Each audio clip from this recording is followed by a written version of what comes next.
Google knows more about you than you know about you. Every website you've ever visited, it's got the audio on your mic, it's constantly listening. It's listening to this podcast right now. They've got at least 1,700 data points on every single individual. Yeah, data is the new oil. And you know what the golden rule is, right? He who has the gold makes the rules. We live in a capitalistic society. The ones that have the most money are the ones that are in charge. So if you sit here and you think that the government runs the United States, you're sorely mistaken.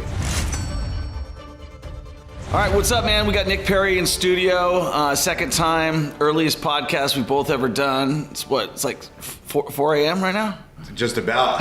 It feels like it. Yeah. Sun's just barely coming up.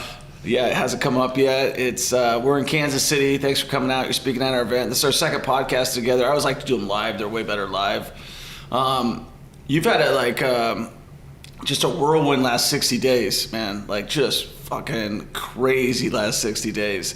Tell me what's been going on, what you're doing. It's like you're getting ready to just shut it down for a little bit, huh? I am, yeah. So I'm on a world tour right now. I just finished hitting Australia and Asia. I started in Sydney and spent a month traveling through Asia all the way up through Japan. And now I'm in the United States touring a bunch of cities, getting as much work travel as I can done. So I'm doing about a month and a half of travel right now. And then shutting it down because I've got a baby on the way, first baby. So I got a daughter coming in August. Crazy. And I'll take some time off and then recharge and back at it again. Yeah, says you. Yeah, it's different, man. Once those babies come, the whole have people been telling you this? They have, but everybody's like, listen, I can't explain it to you. You're just gonna have to go through it yourself. That's exactly what people said to me. I don't think it slowed me down for the first couple of years because I was like, baby's got this. You know, I can figure the diaper change just like racking a burger or something like that. Right. You know, but when they get a little bit older, then it's really weird, like coming from, I know you're kind of like a lone wolf a lot of times like me, you just go out there, get it done, and then coming back and having a family. This is literally the time that I've traveled the least in my life. I've probably been on planes twice a month for the past 15, 20 years, at least, minimum, and I haven't been on a plane probably in like 2 months. Good for you. I'm trying to be like you, Troy. I'm looking to slow it down a little bit, but everything I do is building, right? So it's not like I'm just taking a lot of leisure travel. I'm here building a brand with you. Next week I'll be with my team in Austin. We're starting new business ventures. So it's a lot of fun. I love it. I love the process. I love building.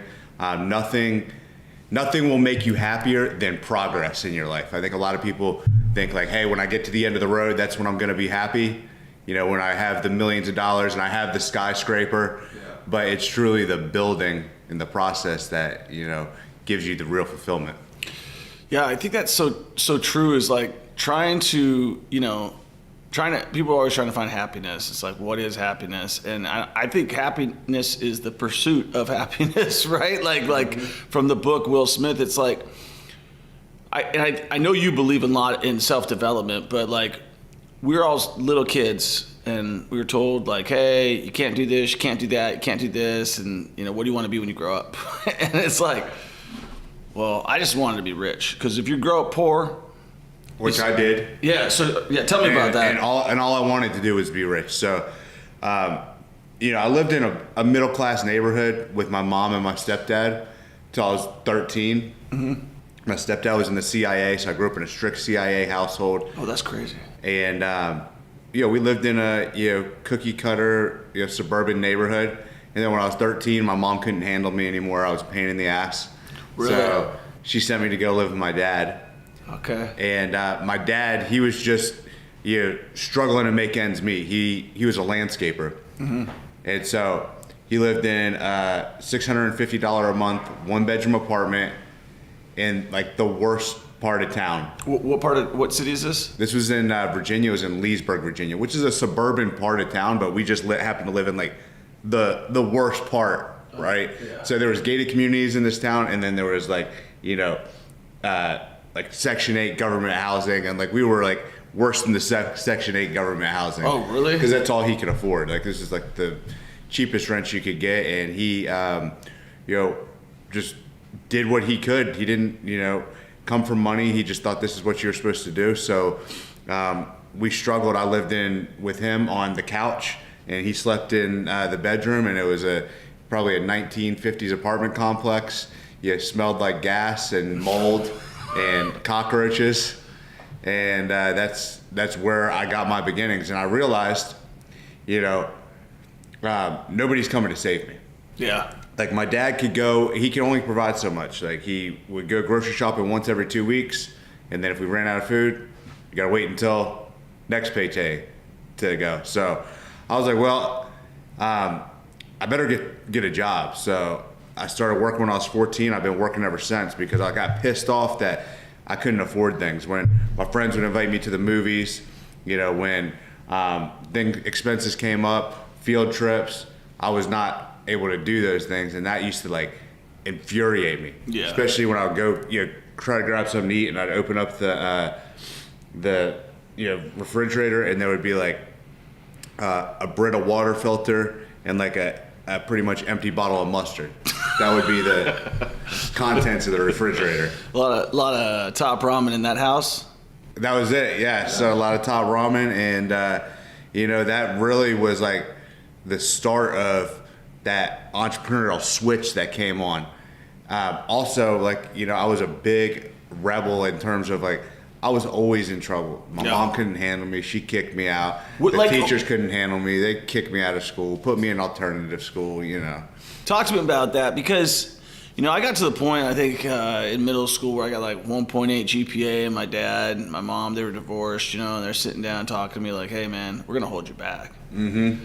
I'm like, why? You know what I mean? Right.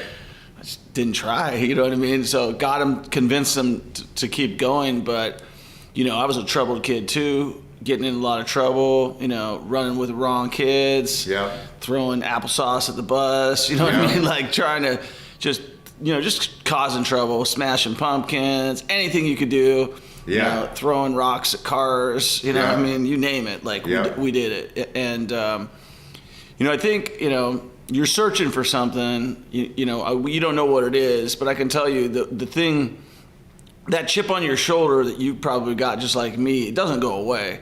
No. No matter how much money you make. No, but that's the rocket fuel that will carry you through any situation, For me, I was always in the position where I could not stand being told what to do. Yeah. So, and I think that's common amongst a lot of successful entrepreneurs. 100%. Is we want to be the one to call the shots. We want to be the one to paint what our future is, and we don't want to have anybody put limitations on us. Yeah, for sure. So I had a really hard time, in a structured school environment. I stopped going to school when I was in 10th grade. Okay. They kicked me out to an alternative school at the same time I was working. So I was working in a cell phone store slinging cell phones, and I was actually doing pretty well in there. So they promoted me to store manager. So you had hustle. Oh yeah, I had hustle. Yeah. But forget, I was wild. Yeah. Don't tell me what to do. I'm staying out until 4 o'clock in the morning. I'm partying all night. Oh, you were partying too? Oh yeah. What kind of partying are we doing here? Just drinking. I had a fake ID. I remember I was 14. I had it was Brian Dabowski, and he was 26, looked nothing like me. Yeah. But I could get it to pass at most gas stations. So we're going out and buying beer every night, and drinking in the woods, and all the stuff you do when you're a teenager. 100%. Yeah. And so you've mastered the wholesale game. Would you say it's on autopilot? Correct. Yeah. I mean, in terms of wholesale, we've been doing it over 10 years now. It's not rocket science. Yeah. And last night we talked, and I was like, "Yo, man, do you own any rentals?" Because I never really hear you talk about it, right? And so I was like, "Man, if this guy doesn't own any rentals, he's just making tons of money, paying tons of taxes." Then you're like, "No, man, I own 86 doors, and we got a mobile home complex." Talk to me a little bit about your real estate investing journey. Yeah, real estate investing journey. Started broke, busted, and disgusted, and I just wanted to make some cash. Now again we've got 86 doors and 2 mobile home parks. Okay. And I've owned a bunch of investments in the oil and gas industry as well. But my real estate investment journey started 10 years ago. Austin, Texas. I moved to Austin with no plan. I grew up in Northern Virginia, but I just wanted to get out of my hometown. So I went to Austin and started, looking for jobs, but I didn't want to take a job, but I was like running out of money. So I'm looking for jobs, and then I'm also trying to start a business, and I'm looking at all these different business opportunities. And on YouTube, I came across real estate wholesaling. So got in, went all in on that. Struck out, did a terrible job in the beginning. Took me 104 face-to-face seller appointments in 11 months before I got my first deal. Well, you're getting appointments. That's a fucking lot of appointments. I'm great. I was good at the marketing part of it, but I was terrible at, I didn't know how to evaluate the properties. I was bad, on the sales aspect of it. But there's no quit. There's no quit. Yeah. I mean, because I just got to the point, I was like, dude, if I don't make this real estate investing thing work, then I'm gonna have to answer to a boss the rest of my life. And that was like, the thought of that was like, just shoot me now. I couldn't even handle it. I was like, I gotta be, to me, it was all more about the freedom of being able to do what I want. Yeah. And so I took a job at Indeed because I was burning through cash, trying to get this real estate thing up and going. And Indeed, if you guys don't know, it's like where you can go look for jobs online. It's number one right now, right? Yep. Huge job search engine. Well, I got a job at inside sales, and I went from almost getting evicted from my apartment. I had like $800 left in my account to getting this job, and I went right to the top of the leaderboard. I went Top Gun, Rookie of the Year, got all the sales awards at that company, and I was making $200,000 a year. Yeah. Right out of the gate. And that's what really, I would say, gave me the sales ability, because I got really good at inside sales. Yeah. And I transferred that over to real estate, and then I used all the money and commissions that I made to fund my real estate business in the beginning. And then eventually I went full time into real estate. I built a big team. I exited the team, and then I live in, moved away, and now live in Mexico. Yeah, it's crazy. Let's go there for a second. So there's a lot of comparisons. I've been seeing you do it on your stories, like, hey, this is what I miss about the U.S. This is what I like about Mexico. And I've done videos in Mexico. That was one of our first social media outings. Was I took my team down to Mexico, and I was like, everybody thinks Mexico's a crime-ridden, unsafe place. It's funny enough, asked an Uber driver this same thing a couple months ago in Mexico. I go, why do you think people say that? He goes, because your country doesn't want you to come here and spend money. Mm-hmm. Makes a lot of sense, because Mexico, you live there right now, and you are in Kansas City, you've been to Phoenix, you've been to all these places. Which place do you feel the most safest in? Cancun, by far. All the U.S. cities are overrun with crime, drugs, kidnappings, and in Mexico, all they care about is money. They're very economically driven down there. So the only way you're going to end up getting in some sort of situation is if you're dealing drugs. Mm-hmm. That's really it. Don't go down there and deal drugs. Yeah, and you'll be fine. Somebody else has got that handled. Exactly. So no, the U.S. has got a lot of problems, and I think that they brainwash us to think we're the best country in the world, and everywhere else is like third world and sketchy. They totally brainwash us. You just went to a bunch of countries. Can you tell me any of those countries that felt safer than the U.S.? Australia, Singapore, Japan. Okay. Pretty much all of them. I mean, even in Thailand and I was figured that was the answer. And Indonesia, yeah. Yeah, I mean, I've been through a lot of those. I haven't been to Australia, but I've been to a lot of the countries. The only country I ever felt that was less safe than the U.S. was South Africa. I definitely felt there was when I was in South Africa, they had all these barbed wire armed guards in nice areas. Right. And I could feel attention. I could feel like something. You get that spider senses.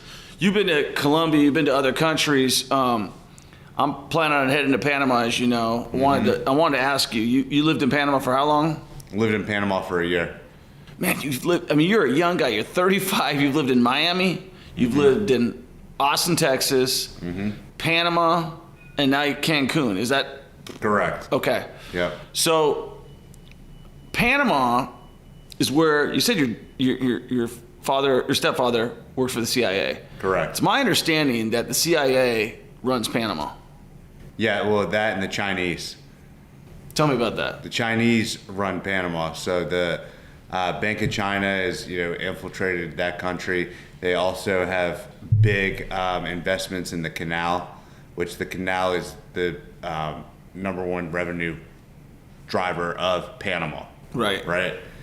All the stuff you get on Amazon, most of it's coming through the Panama Canal.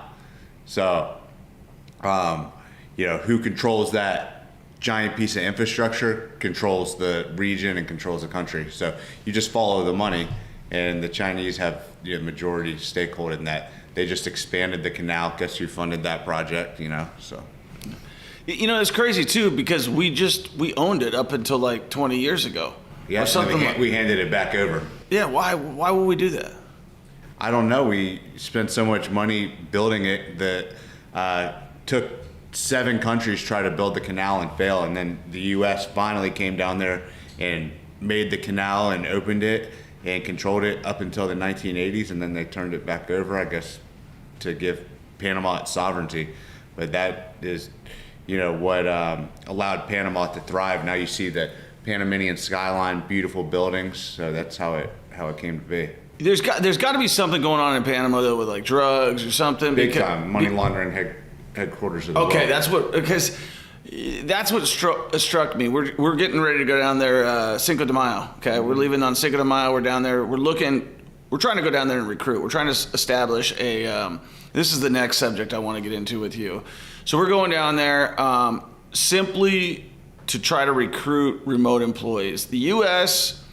and if you're out there and you're listening, I'm gonna be very candid with you. The U.S. people don't want to work here no more. They want handouts. They're entitled, and if you're going to find top level employees, you're going to find top level employees, but your bottom barrel employees, they'd rather go push a button at Quick Trip or push a button at McDonald's, make their 18 to 20 bucks an hour, which is crazy that you're making that kind of money for it. But really our lower, we're becoming the haves and the have-nots, right? Because nobody wants to work. They don't realize they could hustle and get ahead. They're not willing to put in that effort. Like we just put a job application out for Danny's job. He's going back to the Northeast, and so we need somebody on the ground to run it. And the questions I get are like, well, what, it's like, listen, if you're going to work with work with somebody like you, would you expect that person to buy into you? Absolutely. Yeah, and if they start asking questions like, what can you do for me? Would you hire that person? No. No. All right. So it's just so funny, like people don't recognize the opportunities down there. Now, as you build these new business ventures, where are you setting up your headquarters?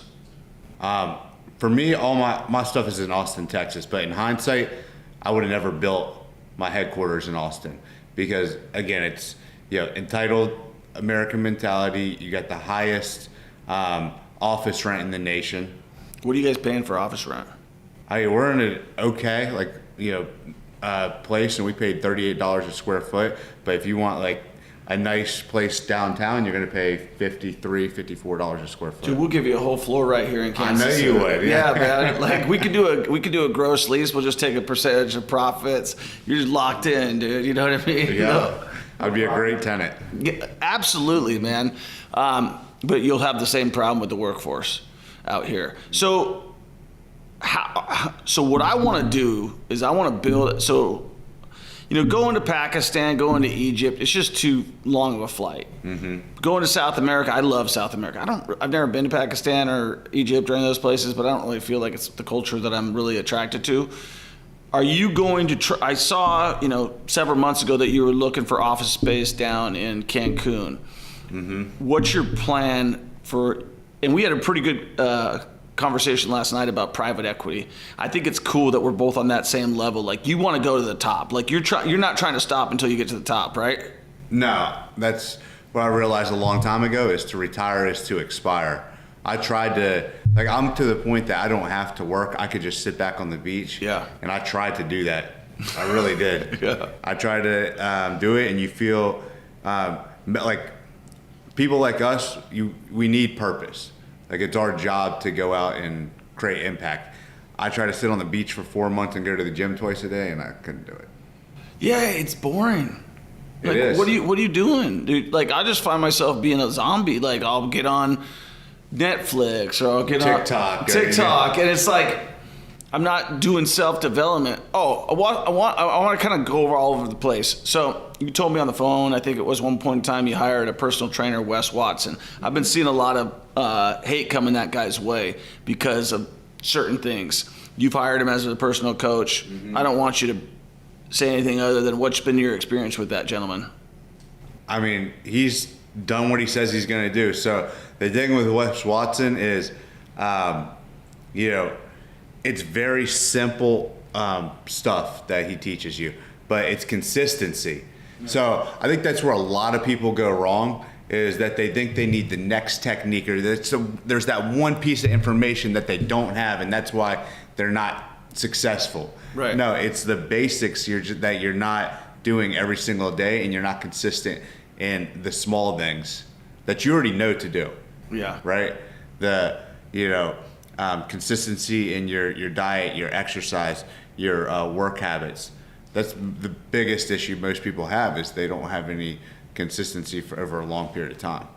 Yeah, I think that's so true. It's just trying to find, and that's why I always tell people with real estate, he's like, you don't got to be a brain surgeon. You just got to be like somewhat consistent. You don't even have to be super consistent. You could take some time off, but as long as you're consistently buying rentals and stuff like that. Do you see yourself opening up a location in Cancun or in Mexico for your businesses, or do you see you transitioning that way, or are you going to keep it? I'll put it to you this way. So I love Latin America. I love the culture. I love the way of life. For me personally, I still think the U.S. is the best for making money.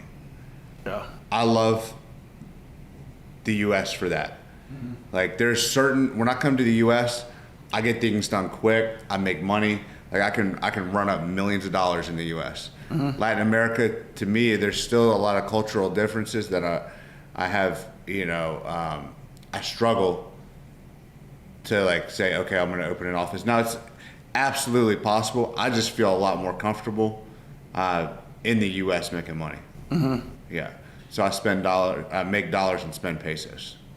Yeah, that's crazy. Yeah, it's been hard. So when you went to Panama, what was the goal in Panama? Just to have a blast in Panama. Okay, so that was just like, let me go try to relax. Correct. I lived in Miami, and I was vacationing in Panama, and I was like, man, this is the same vibes as Miami, but a fraction of the price. So I started looking at places there, and I was like, holy shit, you can get some amazing places here. Let's talk about, what can you get in Panama? Well, I lived in 11,000 square feet on the 54th story, and I was in the second tallest building in Latin America, right on the ocean. I mean, I had to take a hoverboard to get around my penthouse because it was so big. I'm feeling bad for you. And it's less than $1 a square foot. I had 11,000 square feet. I paid $10,500 a month. That was dope. Absolutely. On the 54th story. I don't know if you guys can. Oh, I can just tell you I wouldn't be getting on that deck.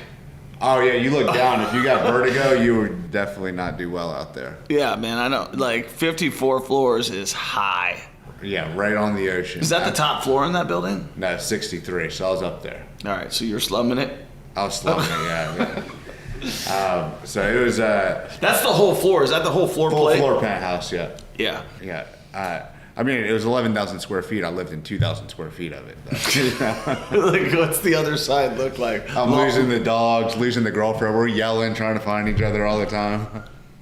That's cool. So, okay, with that being said, making money, now you're about ready to have your first daughter. Mm-hmm. Do you see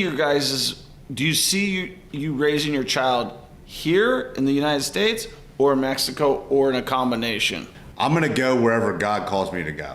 Okay. That's the bottom line. So like, I'm just I'm just gonna abide by what God wants me to do. Right now, the baby's being born in Mexico because if you have a baby in Mexico, you can get dual citizenship. Right. So the baby will have dual citizenship, and then so will I. So I'll be Mexican. Which means you could own real estate on the water out there and stuff like that. I can buy real estate. I can get loans. Here's the thing. You always want to have 2 passports. Mm-hmm. Think about what happened during COVID. You remember they restricted travel to Europe if you had an American passport? Well, guess what? If you have a different passport, you don't have to be subjected just to one country's laws. So it's good to have 2 passports. Where do you get all your information from? Because you're pretty well read and well educated on a lot of these questions that I would ask normal people that they wouldn't have an answer to, like the fact that you knew when Panama, like this, like, and what the other thing on your stories, I like them because I'm a very curious guy, and you like take the curiosity, like, hey guys, I'm down here. This is what this is. I like that. People who tell the story, like, hey, it's not just a picture of this stupid skyline. Like, hey, we're down here in the busiest area of Tokyo. If you're claustrophobic right now, you do not want. You painted the whole picture of what was going on there. And I really think that's great that you do that. But like, when you say I'm gonna go to wherever God calls me, I want to talk about that a little bit more because it feels like to me 2 things. First thing is, a lot of people that I don't trust are using God these days, and I don't know if you've seen this on social media, okay? Where I don't believe they're being authentic. Right. They're using it to connect with people and to build fake trust. Exactly. And I've seen this with guys who I believe are con men, okay? And when I hear it from you, I obviously don't think that. So where did your relationship come to with God? Because you and how does that look like? Are you like saying prayers every day, or what does that look like? What's your relationship with God? Yeah, I mean, it's a relationship, right? Like, I'm not big. Like, I live in Latin America. All the churches down there are all in Spanish, so I don't like go to church every Sunday. But to me, it's just a deep relationship with God, who I believe is Jesus Christ, and he's opened up a lot of doors for me. So I didn't come from a religious background. Right. I kind of found God on my own through the adversities and struggles of, my adolescence. Things that, should have put me in like jail or, killed me. God delivered me from a lot of situations, opened a lot of doors, showed a lot of favor in my life. And that's what, I attribute a lot of my success to, because I couldn't do this on my own. I'm a 10th grade dropout. He's been able to open up doors where I can't. Like, there's no, I don't want to get too deep into it, but you're more than welcome to. Yeah, putting God number one in my my life and my journey has been the reason I've been able to succeed. Firm believer in that. Like, I can't sit here and claim credit for all the amazing things that happened to me. Yeah, it's interesting. I think that there's power in prayer, and as I get older, I think as you get older, so I grew up the opposite. I grew up not me being hyper religious, but my mom. Gotcha. So you had it beaten down onto you. Yeah, and so I just kind of didn't like that. Right. Entrepreneurs don't want to be told what to do with anything. Correct. And so that kind of left a little bit of a nothing. But as I get older and you realize you start having a family, you're like, okay, and you start hearing things and you start having these conversations. What I've tried to do is because I talk to a couple of my friends who I respect, guys like you, and I'm like, and they say the same thing, and I'm like, okay, what's that? Do you have like a conversation? And one of the guys I know out here locally owns a bunch of gyms. He's like, yeah, I actually. I'm like, he's like, do you want me to pray? I was like, yeah, let's hear it out loud. I want to hear what you're talking. He's like, I just make a bunch of requests. That's it. And I was like, well, that sounds like a good situation right there. You're just putting out what you want. Correct.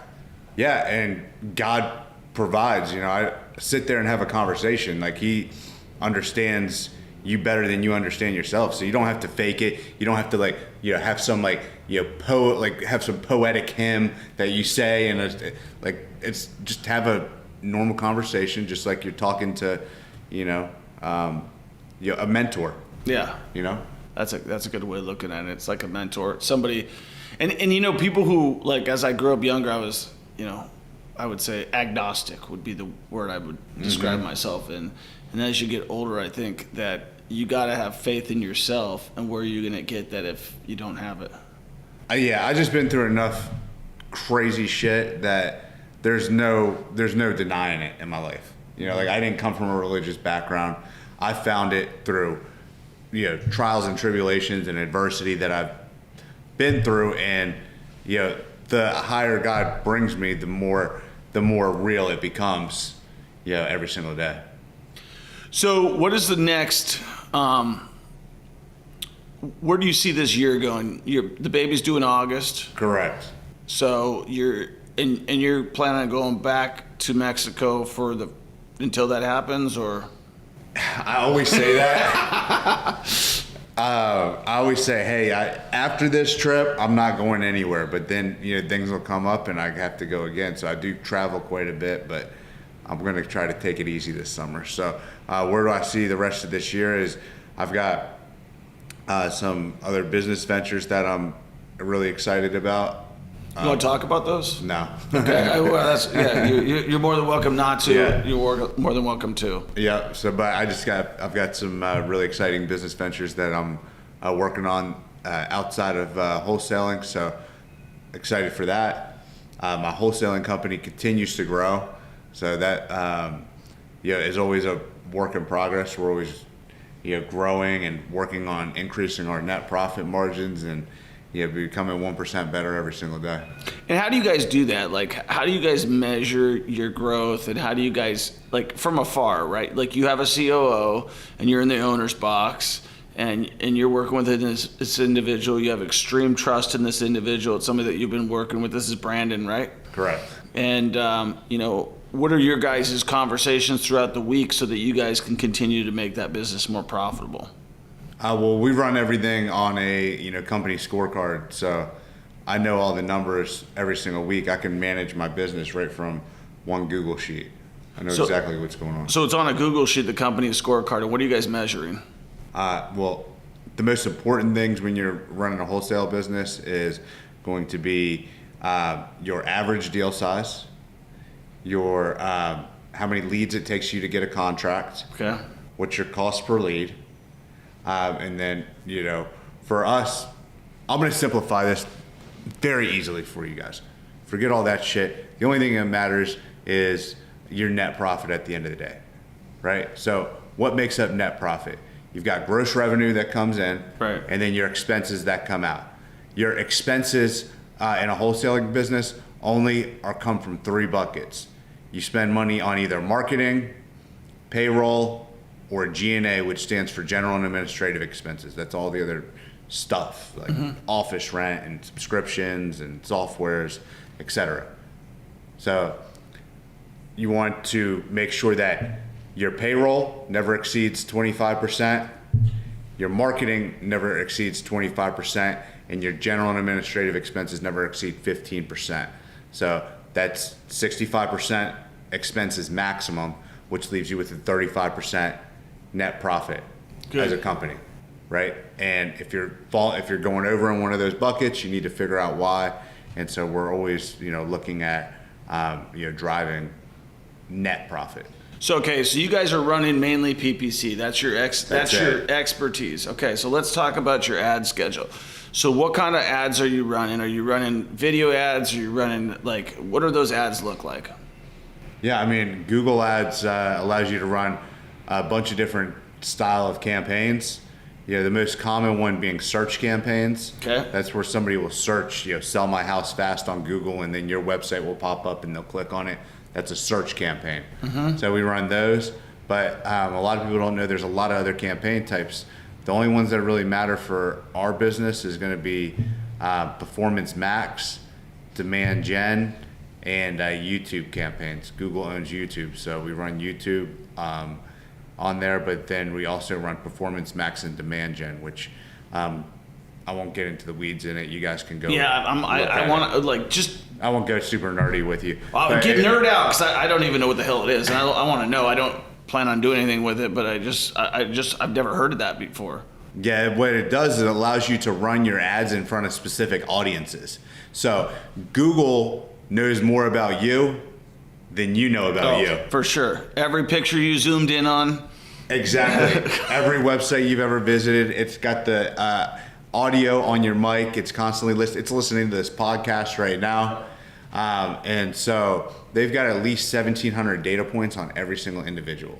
A lot more than on some people. So you can target people based on, whatever. So for instance, if I'm trying to get in front of, motivated sellers, I can literally go on there and say, I want to get in front of homeowners that are moving soon. And Google knows if you're moving soon.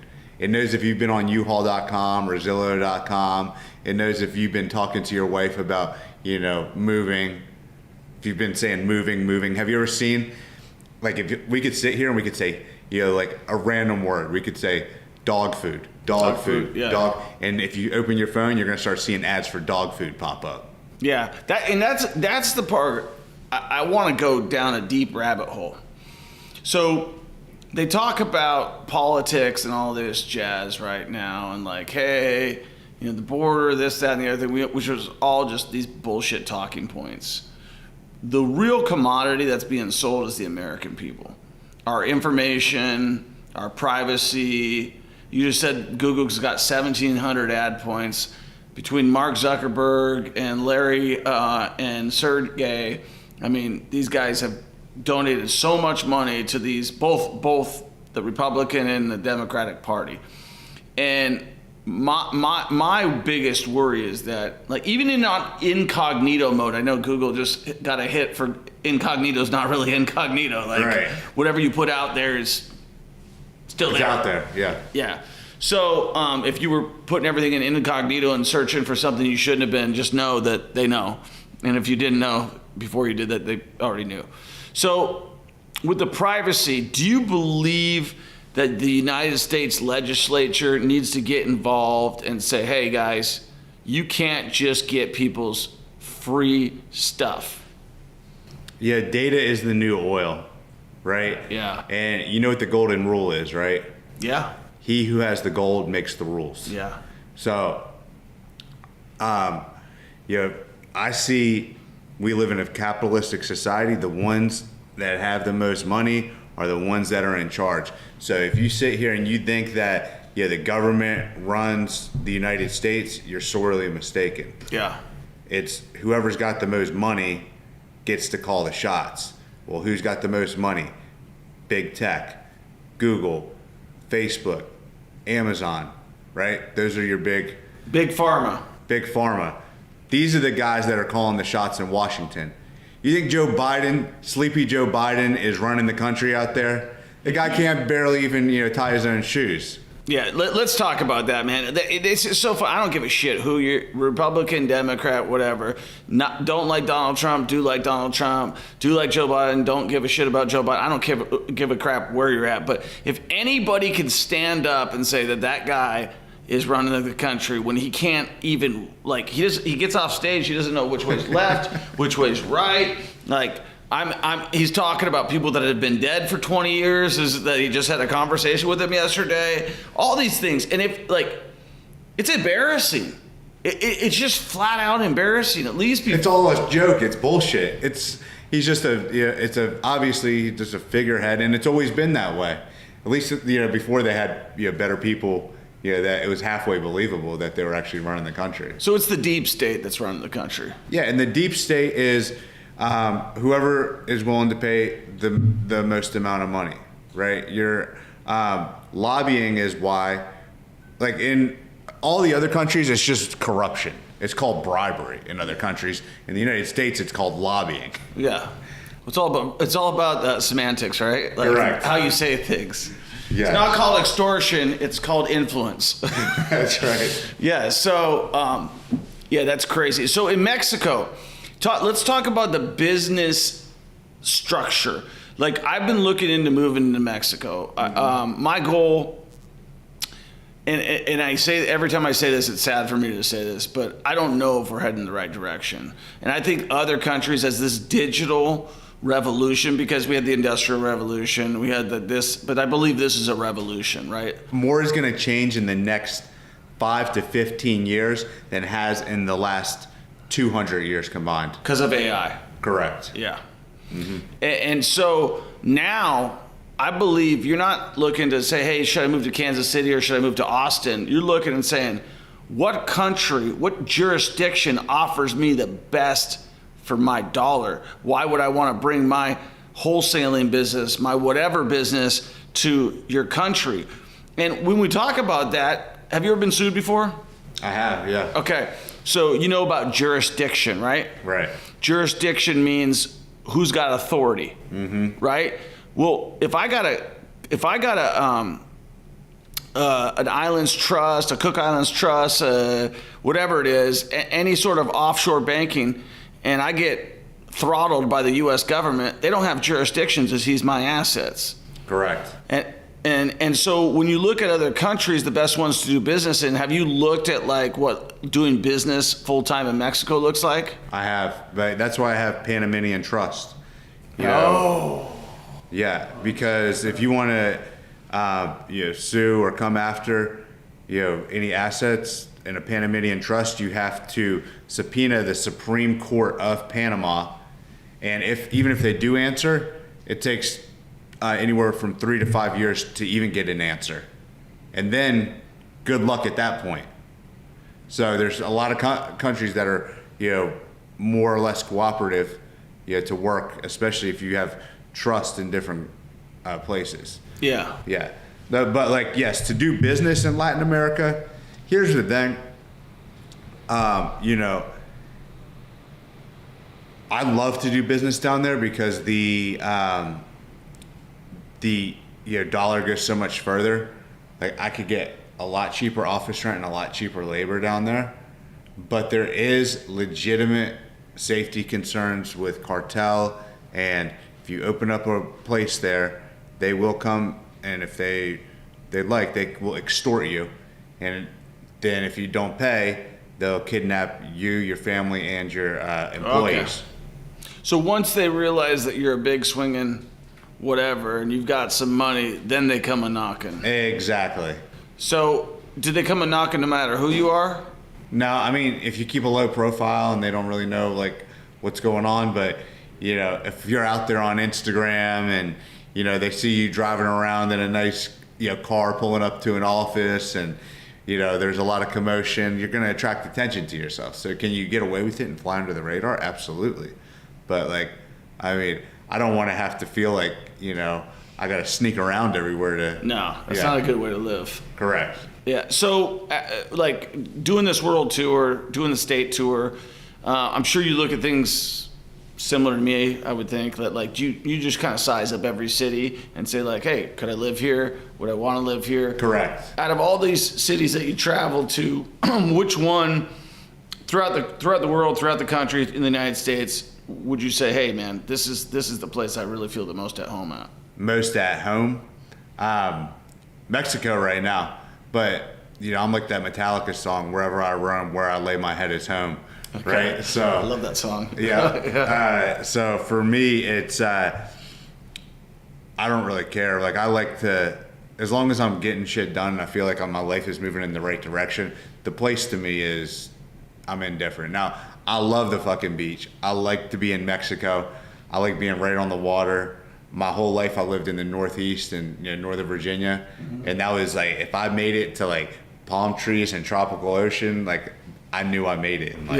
Yeah. So that's a good feeling to be there.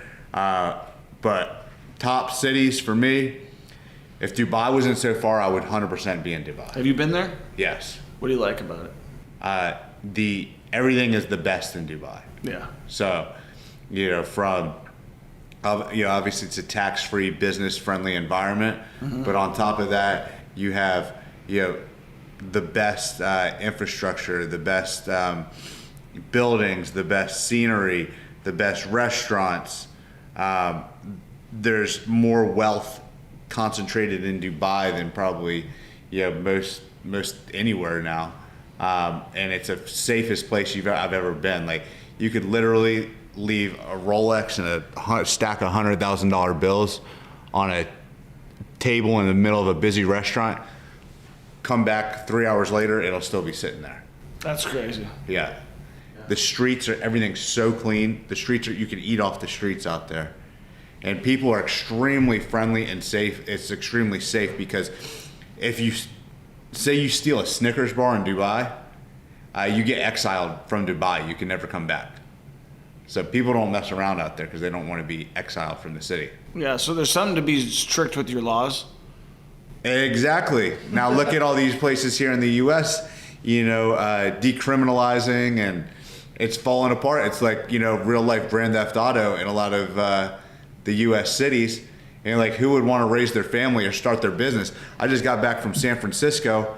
Whole Foods, Target, Forever 21, all the big retail, they're gone. Yeah. And they had some of the best prime real estate in like San Francisco. They can't do it anymore because it's legal to steal in San Francisco now. Up to $900 is a civil matter. Oh. So you can go into CVS or wherever and just load up a trash bag full of whatever you want, walk out, and people made a living on this. That's why the retailers are gone. They would go into Target, Forever 21, load up a bunch of stuff, and then they would go sell it to a fence. A fence is somebody that buys that, gives them the thief their money, and then they put it online for sale. And that's a whole economy, and it's destroying. Why do you think they're doing that? Why do liberal politics? I know, but like, okay, there's got to be a better reason, like I've heard, because they can't get money out of the criminals and they get money out of the white collar guys. So they're not going after the criminals anymore. They're making everything a white collar crime. Mm-hmm. You could theorize a million different ways, but I could tell you that a lot of it just seems like mental illness. When you look at all the leftist politics, you got little boys chopping their peckers off now and getting they're getting pushed that in school, and a lot of the stuff that's coming out. That's the reason I moved out of the United States, just because of the lies, corruption, and deception, that are right in your face. I'm like, I don't want to be around this. I don't want to raise a family in this kind of environment. After the 2020 election was stolen, that was my last final straw. I just rolled out. So you believe it was stolen? 100%. Yeah. Got to be an idiot to it's just facts. So you just got to look at it on paper. Yeah, it's it's all corruption out there. Now I lost faith in our democracy after that point. Yeah, I mean, it's just crazy to see the fact. I agree with a lot of what you're saying. And you grow up and you're thinking like, oh, the land of the home, salute it, land of the free, home of the brave. And then you're like, whoa, wait. Like, when bad stuff in business happens to you for no reason, then you realize there's an attorney against you that's representing somebody that didn't do something, but then they can sue you for this and that and the other thing. You're like, okay. Well, it happens on the smallest level, and it goes all the way up. So, I really started understanding, government corruption in the United States through real estate. We were doing some projects in Houston, and we were having a lot of trouble with the permitting. Well, you know what? Found out if you donate $2,500 to this campaign for this one guy, you end up getting your permits approved right away. Wow, amazing. Right? And then I start seeing, this happen at different levels. This happens, these kind of lobbying and corruption happens from the local city level all the way up to the federal, all the way up to the president. Yeah. Yeah. It's crazy. Final question. I know we're running out of time here, but I wanted to give you a little bit of props. I saw you hitting the gym the other day, and you put some weight up, bro. What are you? What are you putting up? I mean, you're not how much you weigh? Like 185. And what are you repping? What are you benching? like max bench. Yeah. Most I've ever done was 435. That's insanity. I could put up 405 right now. Right now. Yeah. That's insanity. So where do you think you get that strength from? I've been lifting since I was 12 years old. So just consistency, staying after it. And, Correct. And just getting stronger and stronger. 405 is a lot of weight to push for a 185-pound dude. Hey, it's all about just getting a little bit better every single day. And like you said, consistency. People can't see what, will happen if you just get 1% better every day, the compounding effect of that. And so I've been lifting for 25 years now. And just to wrap things up, what's your day look like when you're not on a whirlwind tour around, 10 different countries, however many states? When Nick Perry's at home in Cancun, what's the perfect day look like? Sleep until whenever I want, roll out of bed. Breakfast is sitting there served for me because I got live-ins and chefs, and I'll sit out on the balcony and I have breakfast, go downstairs, do a little cardio, hit the sauna and the cold plunge, and then go, head out to the beach and relax on the beach for the afternoon, hit the gym in the evening, and that's call it a day. I love that. I didn't hear working there once. Yeah, I'm always working. Yeah. If you got the cell phone, you're always working. That's true. That's true. Well, I appreciate you coming to the mastermind. I know that a lot of people are really, really pumped to hear you speak. You've got a massive amount of wisdom, and I think that you have a really positive outlook about the world. And I think that one more thing that we had in common is that, like, I just, before I didn't get to know you, you're just like, okay, he's growing a wholesaling business. And then I see that you're trying to go exactly where I'm trying to go, which is all the way to the top. That's it. I'll say this, closing out is I realized, through trying to retire, it's very boring. And when you get to the end of the road, you want to feel like you gave it 110%. Right. Like you maxed out your life in every department. You win everywhere, you did everything, you created the most impact. Yes. And you get to the end of the road, you're like, man, that was an awesome adventure, and I gave it 110%. Yeah, that's a full life. Yeah, 100%. You don't get to do it over again, folks. Nope. And Nick Perry is living proof. I appreciate you coming in super early, 4 a.m. it's 7:30 on a Friday, kicking off a weekend. Couldn't have a better person in as a guest for the first podcast, man. I really appreciate it. Hey, thank you so much for having me, Troy. Appreciate it. All right. Peace, guys. Did you ever want to invest in real estate? Did you ever want to live the life of your dreams? Did you want financial freedom? We have a free Facebook group, the Millionaire Mentorship Facebook group for real estate investing. The link is in the description. If you want to schedule a free call with me and my team and you actually want to start, I would suggest you do so. We have helped hundreds of people change their lives, and all they had to do was get started. They booked a call with me and my team, and they got the ball rolling. Make sure you give this podcast a 5-star review, share it with a friend, and take action.